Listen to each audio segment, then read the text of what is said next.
Hello everyone. आज के इस वीडियो में हम लोग कवर करेंगे Next.js 15 का कुछ लेटेस्ट फीचर। सभी लेटेस्ट फीचर को तो हम लोग एक वीडियो में कवर नहीं कर सकते, लेकिन कुछ जो इम्पॉर्टेंट अपडेट्स है जो आपको जानने चाहिए, पहले हम लोग उसको कवर करेंगे इस वीडियो में, और उसके बाद वन बाय वन करके हम लोग सीखेंगे कि जो भी लेटेस्ट अपडेट आया है उसमें कौन कौन से अपडेट्स हैं। तो यहाँ पे जो ब्लॉग इसने दिया है, इस ब्लॉग के अंदर में आपको ये सारे अपडेट्स मिल जाएंगे। इसको वन बाय वन करके आप लोग पढ़ लेना। हम लोग स्टार्ट करते हैं fresh installation of Next.js 15 project, और उसके अंदर में कुछ लेटेस्ट फीचर जैसे एसिंक रिक्वेस्ट है, इसको हम लोग कैसे यूज करेंगे, और एक जो हमारे पास यहाँ पे आया है इनहांस्ड फॉर्म, इस फॉर्म को हम लोग कवर करने वाले हैं। ठीक है, और इसके साथ साथ हम लोग देखेंगे कि सैड CN UI के अंदर में जो अपडेट्स आए हैं CLI का, उसको हम लोग कैसे इंप्लीमेंट करेंगे Next.js 15 के अंदर में, क्योंकि हम लोग Next.js 15 के अंदर में यूज करेंगे React 19, और सैड CN UI जो है वो अभी काम कर रहा है इसके ऊपर में कि किस तरह से हम लोग Next.js 15 के अंदर में React 19 के कंपेटेबल बना सके सैड CN UI को, राइट। तो हम लोग चलते हैं पहले फ्रेश इंस्टॉलेशन ऑफ Next.js 15 के ऊपर में। तो यहाँ पे हमारे पास है टर्मिनल, और यहाँ पे हम लोग कर लेते हैं npx and then create next app. और यहाँ पे अब हम लोगों को RC वर्जन नहीं लिखना होता है, डायरेक्ट आप लिख सकते हो लेटेस्ट, और इससे आपको Next.js 15 का जो लेटेस्ट वर्जन है वो आपको मिल जाएगा। So here it is asking for the project name, तो मैं यहाँ पे डाल देता हूँ Next 15 app and then press enter. Now it is asking for TypeScript, so I am not going to use the TypeScript, so press no, ESLint yes, Tailwind चाहिए yes, and src अभी नहीं चाहिए, app router obviously चाहिए, and now the turbo pack अभी हमें नहीं चाहिए, right? तो यहाँ पे हम लोग कर देते हैं no, and then it will take some time to install all the dependencies. All right, so all the dependencies has already been installed, और हमारा जो प्रोजेक्ट नेम था वो है Next 15 ऐप। तो आप पहले अपने प्रोजेक्ट के अंदर में मूव कर जाओ Next 15 ऐप के अंदर में, और यहाँ से हम लोग ओपन कर लेते हैं अपना VS code, so code and then dot. All right, so it is asking for the trust. Yes, I trust the author, and then close the welcome window. All right, और यहाँ पे हमारे पास फ्रेश प्रोजेक्ट, यहाँ पे हमारे पास app folder, और इसके अंदर में हमें मिल जाएगा page.jsx, राइट।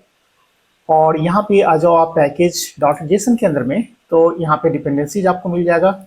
React 19 का RC वर्जन आपको डिफॉल्ट मिलता है, राइट। और यहाँ पे आपके पास Next 15.0.2 and then close it. अब यहाँ पे हम लोग इंस्टॉल कर लेते हैं सैड CN UI को, और उसको इंस्टॉल करने के लिए पहले आप आ जाओ अपने ऑफिशियल साइट के ऊपर में, और यहाँ पे हम लोग करते हैं सैड CN UI, और जो फर्स्ट लिंक आपको मिलेगा सैड CN UI का, उसके ऊपर में चले आओ, और यहाँ पे है आपके पास डॉक्स, यहाँ पे है इंस्टॉलेशन, राइट। तो आप इंस्टॉल करना चाहते हो Next.js फ्रेमवर्क के अंदर में, तो आप Next.js के ऊपर में क्लिक कर दो, और यहाँ पे आपको मिलेगा सैड CN UI को इंस्टॉल करने का तरीका। तो इंस्टॉलेशन करने के लिए आप या तो npx shad CN latest init कर लो, या फिर अगर आप चाहते हो कि डिफ़ॉल्ट सेटअप के साथ जाना है जो आपको मिलता है यहाँ पे न्यूयॉर्क सेटिंग, जिंक स्टाइल, और लास्ट में जो यस करते हो ना 3 स्टेप्स, तो अगर आप उससे भी बचना चाहते हो तो आप npx shad CN at latest init करके -d कर दो, राइट। तो मैं शॉर्टकट में नहीं चलता हूँ, पहले आप यहाँ से कॉपी कर लो और देख लो कि आपको क्या क्या ऑप्शंस मिलते हैं, राइट। तो यहाँ पे आते हैं और इसको हम लोग कर लेते हैं पेस्ट।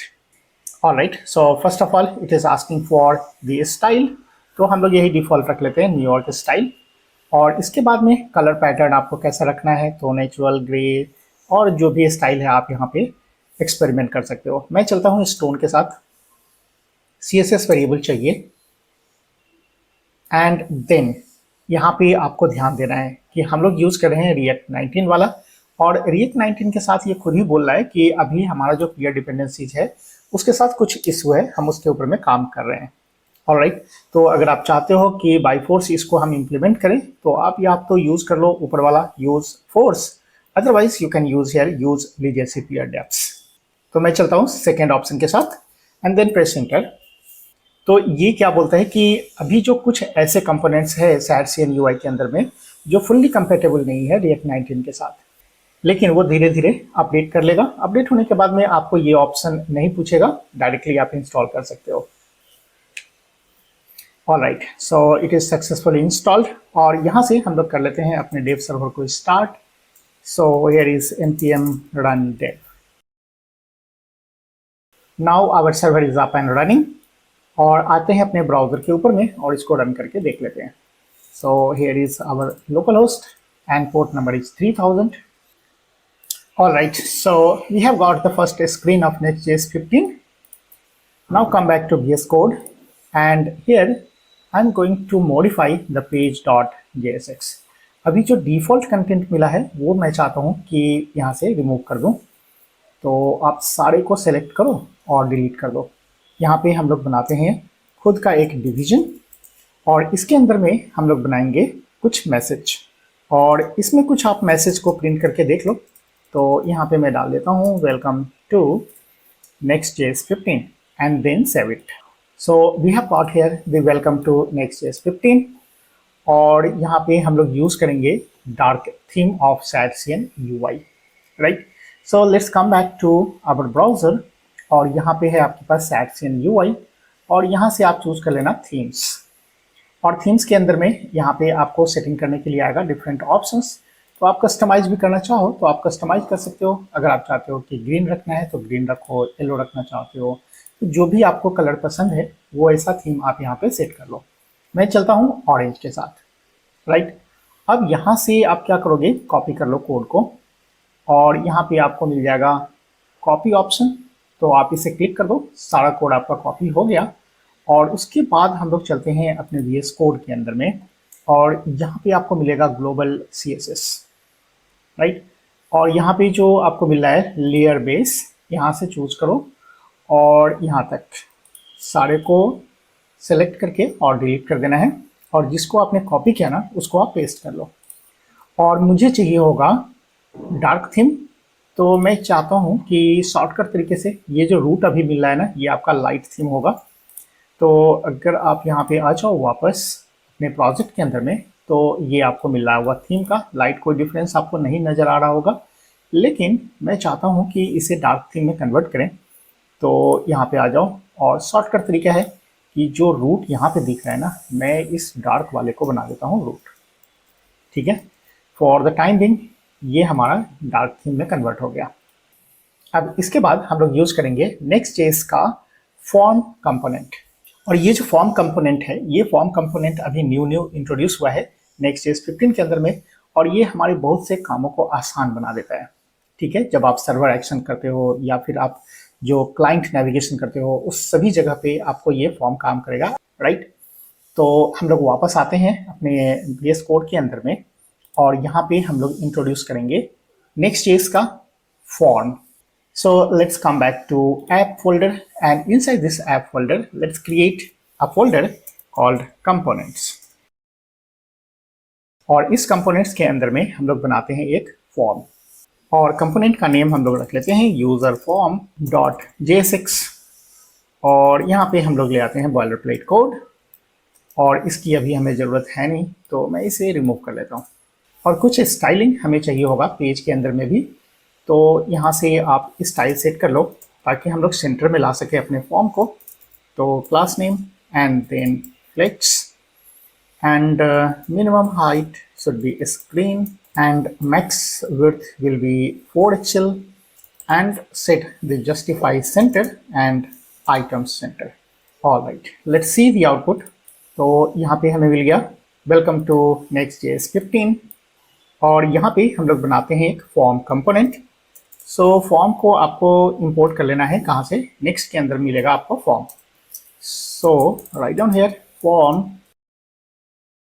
फ्रॉम next/form और यहाँ पे फॉर्म के अंदर में हम लोग बना लेते हैं एक डिवीजन और डिवीजन के अंदर में हम लोग ले लेते हैं लेबल और यहाँ पे डालते हैं हम लोग यूजर नेम। और उसके बाद हमें चाहिए होगा एक और डिवीजन, और इसके अंदर में मुझे चाहिए होगा इनपुट टैग। तो इनपुट टैग फिर हम लोग वापस ले आते हैं कहाँ से, तो SATCN तो हमारे पास है ना ऑलरेडी इंस्टॉल्ड। तो मैं यहाँ पे चलता हूँ अपने टर्मिनल के ऊपर में, एक सेपरेट टर्मिनल बना लेते हैं ताकि मेरा सर्वर रन करता रहे। So here is our new terminal, और यहाँ पे मुझे चाहिए होगा इनपुट कंपोनेंट फ्रॉम SATCN। तो यहाँ पे आप कर लो npx and then SATCN at latest and then add what input। और एक और चाहिए होगा आपको बटन, तो आप यहाँ पे बटन भी डाल दो। Alright, so again it is asking for the force installation, तो मैं यहाँ पे डाल देता हूँ use legacy deps. Alright, so our two component has been installed, input and button. ये चीज आपको कहाँ पे मिलेगा, तो एक मिला होगा यहाँ पे कंपोनेंट्स। ये हमारा सेपरेट कंपोनेंट्स है ऐप के अंदर में, और ये ऐप के बाहर है, राइट। तो यहाँ पे आपको मिलेगा कंपोनेंट्स, और कंपोनेंट के अंदर में है input, right? So this is installed by SATCN UI. So let's close it first, और इसे भी हम लोग अभी क्लोज कर लेते हैं क्योंकि इसमें हमें कोई भी मॉडिफिकेशन नहीं चाहिए होगा। यहाँ पे केवल चाहिए मुझे एक इनपुट, तो मैं ले आता हूँ यहाँ पे इनपुट, और इनपुट फ्रॉम वेयर। सो ये है हमारे पास कंपोनेंट, कंपोनेंट के अंदर में UI और UI के अंदर में input. So let's click on that, and then we have to provide here the type is text and then write down the name, और नेम हम लोग रख लेते हैं यहाँ पे user, and then close it. और उसके बाद में एक चाहिए हमको बटन, तो मैं यहाँ पे डाल देता हूँ बटन कंपोनेंट, और ये बटन कंपोनेंट फिर आपको लाना है कहाँ से, तो कंपोनेंट के अंदर में जो UI है ना, जो हम लोगों ने इंस्टॉल किया है वहाँ से, और यहाँ पे हम लोग कर लेते हैं फाइंड यूजर। तो अब ये जो फॉर्म कंपोनेंट हम लोगों ने बनाया, ये यूजर फॉर्म को हमें यहाँ पे इंपोर्ट कर लेना है मेन पेज के ऊपर में। तो यहाँ पे अब मुझे हेडिंग नहीं चाहिए होगा, या हेडिंग रहने दो, हम लोग कुछ और हेडिंग डाल देंगे वहाँ पे, और उसके नीचे में हमें चाहिए होगा यूजर फॉर्म। तो यहाँ पे हम लोग ले आते हैं यूजर फॉर्म को, and this user form should be imported from the components. तो ये हमारा एक सेपरेट कंपोनेंट है, उसके अंदर है हमारा यूजर फॉर्म, और ये यूजर फॉर्म यहाँ पे है, राइट। ऐप के अंदर में कंपोनेंट्स, कंपोनेंट के अंदर में यूजर फॉर्म, राइट। तो यहाँ पे देख लो करेंट फोल्डर के अंदर में कंपोनेंट्स है, कंपोनेंट के अंदर में user form. All right, and now save it and come back to browser. So here we have got the output, और ये जो है वेलकम टू नेक्स्ट 15, ये हमें चाहिए होगा टॉप के ऊपर में। So let's come back to VS code, और यहाँ पे हम लोगों ने लिखा था वेलकम टू नेक्स्ट 15। तो मैं करता हूँ इसको एक पेरेंट डिवीजन के अंदर में रैप, तो डिव ले लो यहाँ पे, और इसके अंदर में इस दोनों को आप रैप कर दो। तो यहाँ पे रैप करने से फ़ायदा क्या होगा कि हमारा एक सिंगल चाइल्ड होगा, और ये अरेंज रहेगा सेंटर ऑफ द स्क्रीन। तो class name, and then here is flex, and then flex col, and here is a gap of 5, and then save it, come back to browser, and let's see here welcome to next 15। लेकिन यहाँ पे हम लोगों को welcome to next 15 नहीं करना है, हम लोग चाहते हैं कि यूज़र को फाइंड करो, राइट। सो यहाँ पे हम लोग चेंज कर लेते हैं मैसेज को search user, and then save it. और अभी देख लो यहाँ पे सर्च यूज़र आ गया। अब यहाँ पे थोड़ा सा इसका आप स्टाइलिंग भी सेट कर लो, तो ये कोई ज़्यादा हार्ड एंड फास्ट रूल नहीं है। यहाँ पे हम लोग थोड़ा सा फॉन्ट का साइज़ बढ़ा लेते हैं, इसको कर लेते हैं 3XL, एंड टेक्स्ट कलर आप चेंज कर लो। टेक्स्ट कलर हम लोग कर लेते हैं ऑरेंज, और ये है हमारा orange 600, right. Save it and let's see the output. All right, so हमारा फॉर्म तो बन करके तैयार हो गया। अब इस फॉर्म में हमें क्या एक्स्ट्रा मिल रहा है वो देखना ज़रूरी है। तो यहाँ पे आ जाओ यूज़र फॉर्म के अंदर में, और फॉर्म के अंदर में जो आप लिखते थे कॉप्स एक्शन, तो यहाँ पे एक्शन के अंदर में दो चीज़ें आप डाल सकते हो। एक तो डाल सकते हो कि आप स्ट्रिंग में पास करो URL को, जो भी आपका पेज URL होगा ना क्लाइंट मूवमेंट के लिए, आप उसका URL पाथ आप बता दो। और दूसरा चीज़ जो पहले से आप यूज़ करते आ रहे हो सर्वर एक्शन, तो आप यहाँ पे फंक्शन को भी यूज़ कर सकते हो। लेकिन जैसे ही आप स्ट्रिंग के अंदर में डालोगे ना, वो खुद ही समझ जाएगा कि आपको यहाँ पे क्लाइंट पेज का यूआरएल देना है, राइट। और जब आप कर्ली ब्रेसेस के अंदर में डालते हो तो आप समझता है कि वो हमारा एक सर्वर एक्शन फंक्शन होगा, राइट। तो यहाँ पे हम लोग पहले यूज कर लेते हैं कि डबल कोट्स वाला। तो यहाँ पे आप क्या करो कि कोई भी आप पाथ बता दो जिसके अंदर में आप जो लॉजिक लिखने वाले हो या एक्सेप्ट करने वाले हो डेटा को, उसका पाथ क्या है। तो मैं यहाँ पे डाल देता हूँ कि मुझे फाइंड करना है यूज़र, तो यूज़र डिटेल, राइट। तो यहाँ पे यूज़र डिटेल आ गया। अब यूज़र डिटेल जो पाथ है वो हम लोगों ने अभी बनाया नहीं है, राइट। तो अगर हमें यहाँ पे सेव करूँ और सेव करने के बाद हम लोग चलते हैं अपने ब्राउज़र के ऊपर में, और यहाँ पे हम लोग फिर से एक बार रिफ्रेश ही कर लेते हैं। और यहाँ पे आप डालोगे अगर कि Ramesh and then click on find user, तो ये क्या करेगा, उस पेज के ऊपर में जाना चाहेगा जहाँ पे हम लोगों ने पाथ दिया यहाँ पे यूज़र डिटेल। और यहाँ पे देख लो क्वेश्चन मार्क करने के बाद हमारा जो फील्ड का नेम था ना यूज़र, वो and then value of that field, right. ये बिल्कुल HTML के फॉर्म सबमिशन की तरह ही है। तो यहाँ पे हमारे पास आ गया यूज़र और यहाँ पे आ गया रमेश, लेकिन यूज़र डिटेल नाम का पेज हमारे पास अभी बना हुआ नहीं है। तो हम लोग पेज बनाना तो जानते हैं, यहाँ पे ऐप्स के अंदर में आते हैं और यहाँ पे हम लोग बना लेते हैं एक ग्रुप राउट और इसका नेम हम लोग रख लेते हैं पेजेस। और इस पेजेस के अंदर में हम लोग एक फोल्डर बनाते हैं और फोल्डर का नाम यही रखना है आपको, यूज़र डिटेल, राइट। तो यहाँ पे आप डाल दो user detail and inside this user detail create a page dot JSX, all right. और यहाँ पे हम लोग ले आते हैं बॉयलर प्लेट कोड RFCE, और यहाँ पे अभी हमको इसकी ज़रूरत है नहीं। और यहाँ पे हम लोग कर लेते हैं कि this is my user detail page, और वापस आ जाओ यहाँ पे अपने ब्राउज़र के ऊपर में, तो यहाँ पे आपको मिल जाएगा message this is my user detail page, all right. अब यहाँ तक तो हम लोग पहुँच गए, लेकिन हमारा जो पर्पस है कि इस यूज़र को हम लोग कैसे एक्सेस करेंगे, राइट। अब इसको एक्सेस करने का तरीका जो पहले था उसमें अब थोड़ा चेंजेस आया है Next.js 15 के अंदर में। तो ये टोटली न्यू फीचर है। तो न्यू फीचर में ऑब्वियसली आपको नया चीज़ मिलेगा यहाँ पे, और जो न्यू चीज़ें हैं वो अब आपको यहाँ पे कैसे एक्सेस करना है वो देख लो। अब यहाँ पे प्रॉप्स को आप प्रिंट करके देख लो कि आपको प्रॉप्स के अंदर में क्या मिलता है।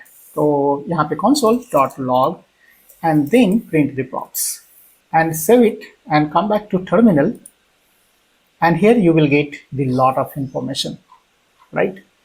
तो यहाँ पे आप देख लो लास्ट में आपको मिला होगा यहाँ पे कि यूज़र डिटेल और यूज़र के अंदर में रमेश है, राइट। तो यहाँ से हमें क्या करना है, यहाँ पे ध्यान से आप देखो तो ये रिटर्न करता है प्रॉमिस। अब प्रॉमिस को हैंडल करने के लिए हम लोग यूज़ करेंगे async await, और async await यूज़ करने के लिए यहाँ पे आप पहले फंक्शन को कन्वर्ट कर लो async के अंदर में, राइट। और उसके बाद यहाँ पे हमें डिस्प्ले करना है कि इस प्रॉप्स के अंदर में जो हमारा सर्च परम था वो क्या मिला, राइट। तो यहाँ पे आप देख लो ब्राउज़र के अंदर में, तो यहाँ पे मिला होगा यूज़र, और यूज़र के अंदर में क्या है, रमेश। तो इस वैल्यू को एक्सेस करने के लिए हम लोग यहाँ पे यूज़ करेंगे const एंड देन यूज़र, और यूज़र क्या है, तो यहाँ पे आप यूज़ करोगे await and then props dot search params. तो यहाँ पे मैं डाल देता हूँ सर्च परम्स, और इसको डाल देना है पैरेंथेसिस के अंदर में, और उसके बाद वहाँ से हम लोग एक्सेस कर लेंगे किसको, तो यूज़र को, ऑल राइट। और अब हम लोग चलते हैं सेव करके और देखते हैं कि हमारे कंसोल के ऊपर में यूज़र का नाम रमेश आया या नहीं आया। So here is our terminal and we have got here user is Ramesh, all right. तो पहले हम लोग क्या करते थे कि इसको async await करने की ज़रूरत नहीं थी, डायरेक्टली हम लोग यूज़ करते थे प्रॉप्स के अंदर से सर्च फॉरम को, लेकिन ये एक चेंजेस आया है कि आपको इसे कन्वर्ट कर लेना है async में। अब इसके बाद जब आपको यहाँ पे यूज़र मिल गया तो इस यूज़र को आप यहाँ पे डिस्प्ले भी कर सकते हो। तो मैं यहाँ पे कर लेता हूँ सर्चिंग फॉर यूज़र, कौन सा, तो यहाँ पे आप यूज़र का नेम डाल दो, ऑल राइट। तो ब्राउज़र के ऊपर में भी आपको यहाँ पे मैसेज मिल जाना चाहिए searching for user Ramesh, all right. So we have got here searching for user Ramesh. अब यहाँ से अगर आपको डेटाबेस के अंदर से फिल्टर करना हो या फिर कहीं से और क्वेरी करना हो तो आप इस वैल्यू को यूज़ कर सकते हो यहाँ पे, राइट। अगर आप सर्वर एक्शन यूज़ करना चाहते हो तो सर्वर एक्शन यूज़ करो, अगर आप लोग अगर API राउट यूज़ करना चाहते हो तो API राउट का यूज़ कर सकते हो। Now come back to VS Code and let's try to implement the other feature like cookies and header. अब cookies और header को हम लोग कैसे यूज करेंगे, पहले उसको हम लोग देख लेते हैं। पहले जो यूज करते थे उसमें थोड़ा सा चेंजेस है, उसे भी हम लोगों को जब एक्सेस करना होगा तो वहां पे हम लोगों को async await यूज करना पड़ेगा, राइट। तो यहाँ से हम लोग पहले इसे क्लोज कर लेते हैं। फॉर्म आपको समझ में आ गया, और यहाँ पे हम लोग चलते हैं ऐप के अंदर में और यहाँ पे बनाते हैं हम लोग API राउट। तो पहले आप आ जाओ ऐप, उसके अंदर में हम लोग बना लेते हैं API और यहाँ पे हम लोग करते हैं user, and inside this user let's create a route.js।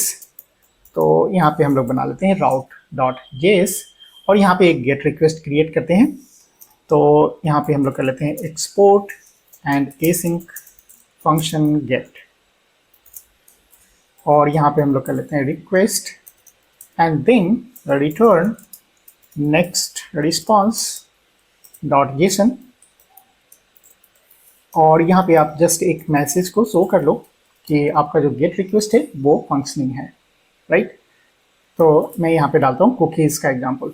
So write down here the cookies example and then save it. और इसे टेस्ट करने के लिए ब्राउज़र पे आ जाओ और यहाँ पे हम लोग अभी यूज़ करेंगे API को। तो यहाँ से आप पाथ चेंज कर लो API और उसके अंदर में है यूज़र, और यहाँ से गेट रिक्वेस्ट है तो मिल गया यहाँ पे message cookies example. Now let's come back to VS Code and implement the accessing and setting of cookies. तो सबसे पहले आप बना लो कुकीज़। तो यहाँ पे मैं ले लेता हूँ कुकी, और डायरेक्टली हम लोग यहाँ पे यूज़ करते थे कुकीज़, लेकिन अब हम लोग को यूज़ करना पड़ेगा अवेट एंड देन कुकीज़। और ये कुकीज़ आपको इंपोर्ट कर लेना है नेक्स्ट स्लैश हेडर के अंदर से, and then you can set the new cookie value. तो यहाँ पे हम लोग यूज़ करेंगे कुकी डॉट सेट, और यहाँ पे आपको की एंड वैल्यू पेयर देना होता है। तो आप डाल दो यूज़र टोकन, और यूज़र टोकन यहाँ पे हम लोग कर लेते हैं टेस्ट टोकन। पहले हम लोगों को अवेट लिखने की ज़रूरत नहीं थी, डायरेक्टली हम लोग यूज़ करते थे कुकीज़ का इंस्टांस बनाया और उसके साथ सेट कर लेते थे, लेकिन ये चेंजेस अभी Next.js 15 के अंदर में इम्प्लीमेंट किया है, राइट। तो अभी चलते हैं हम लोग यहाँ पे और ब्राउज़र पे आकर के हम लोग टेस्ट कर लेते हैं कि हमारे कुकीज़ के अंदर में क्या आता है। तो इंस्पेक्ट करो और यहाँ पे आपको मिलेगा एप्लीकेशन, एप्लीकेशन के अंदर में कुकीज़, और अभी देखो आपको कुकीज़ के अंदर में जो वैल्यू एंड नेम है वो अभी ब्लैंक है। तो हम लोग यहाँ पे पहले रिफ्रेश करते हैं API यूज़र को, और रिफ्रेश करने के बाद आपको मिल गया यहाँ पे यूज़र टोकन, और यहाँ पे है टोकन का वैल्यू, राइट, टेस्ट टोकन। और इसी तरह से अगर आप चाहते हो कि हेडर इंफॉर्मेशन को एक्सेस करें तो यहाँ पे आपको यूज़ कर लेना है const and then header is equals to and then await and then headers. और हेडर्स को आपको इंपोर्ट कर लेना है फिर से नेक्स्ट स्लैश हेडर्स के अंदर से। अब इसके बाद आप इस हेडर के थ्रू एक्सेस कर सकते हो हेडर के अंदर में जो भी इंफॉर्मेशन है, ऑथराइजेशन है या फिर यूज़र एजेंट है, उन सारी चीज़ों को आप एक्सेस कर पाओगे। तो आप यहाँ पे अगर आप चाहते हो यूज़र एजेंट कौन सा है तो आप यहाँ पे एक्सेस कर लो यूज़र एजेंट को। तो यहाँ पे हम लोग करते हैं user agent is equals to and then header dot get, और गेट करके और यहाँ पे आप पास कर दो यूज़र एजेंट, ऑलराइट। और इस यूज़र एजेंट को आप अगर दिखलाना चाहते हो स्क्रीन के ऊपर में तो आप यहाँ पे जो रिटर्न कर रहे हो ना मैसेज, यहाँ पे आप डाल दो यूज़र एजेंट को। तो मैं डाल देता हूँ यहाँ पे user agent and then save it.